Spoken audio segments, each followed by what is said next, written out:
The outdoors are part of the very fabric of life here in the Northwest, a magical place where one can explore or recharge. And those looking to deepen their relationship with nature and learn some new skills often turn to the Wilderness Awareness School, about 45 minutes outside Seattle, near Duvall. Yeah, Wilderness Awareness School is a nonprofit organization that is having the goal of connecting people to nature, community, and self.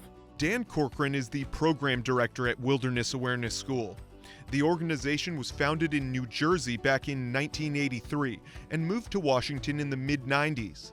Now they have a 60-acre campus where they offer all manner of programs, from summer camps for kids to more intensive adult classes. Our bread and butter experience is the immersion program. It's a 9-month experience, 3 days a week, diving into all of the content of, finding wilderness survival skills, tracking skills, naturalist training. It's a really incredible experience. For those who don't have 9 months or are just curious about the outdoors, there are day and weekend programs covering a variety of subjects, including wildlife tracking and survival skills, all of them taught by experienced instructors. Our staff are an incredible bunch of people. They're super passionate individuals, and they love finding ways to bring people into the natural world and show them the beauty and the magic, especially of the Pacific Northwest. Today, Dan is taking me into the woods to teach me some of the basics of wilderness survival. Dan, if you're in a survival situation, what is the number one thing that you're thinking about? It's a great question. The number one thing would be keeping your core body temperature stable. And so most likely that means finding a shelter or building a shelter. Dan tells me the first thing to do is look for a spot in the landscape with a cave-like feel, or a tree with a lot of low branches to maximize cover.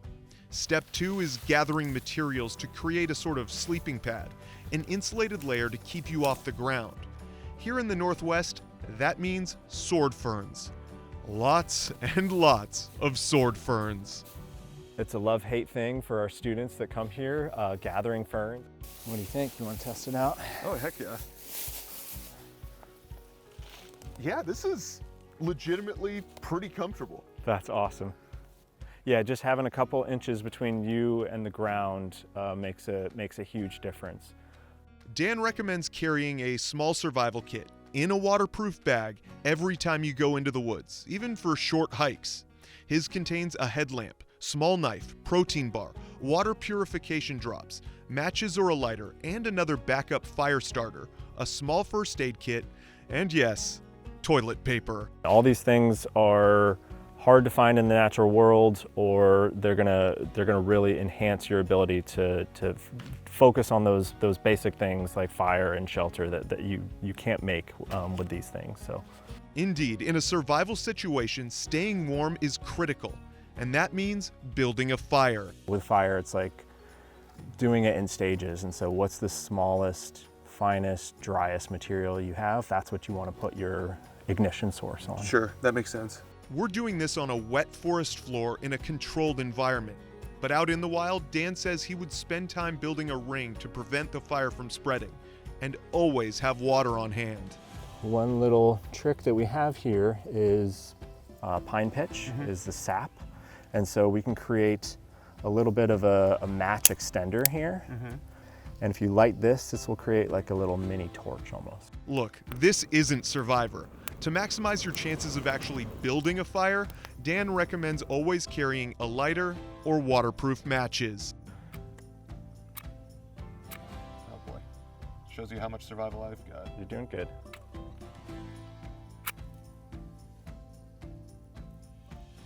It's amazing how quickly that takes. Yep, okay, so put your match underneath there too. And then we're kind of moving the matches around a little bit, spreading that flame. Okay, so that took pretty nicely. Okay, so now you can add some of that material on top, add that smaller bundle, and then we'll start adding the slightly larger sticks on top of it. Doesn't have to be perfect, you can just get it on there. Nice work, that was smooth. Dan tells me as the fire gets bigger, it will create a bed of coals, which will ignite larger sticks, slowly helping the fire to grow. As we get these larger sticks on it, then you can start to blow on it. it will burn on its own at this point. We're past that initial stage where it's kind of the baby phase, and now it's the maintenance phase. I have to admit, there's a real feeling of accomplishment that comes from building a fire and learning these skills.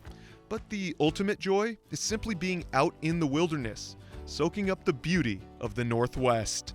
It's amazing what spending just a little bit of time in nature will do to help folks settle into their nervous systems, pay attention, look around, and realize that this is an incredible earth that we live on.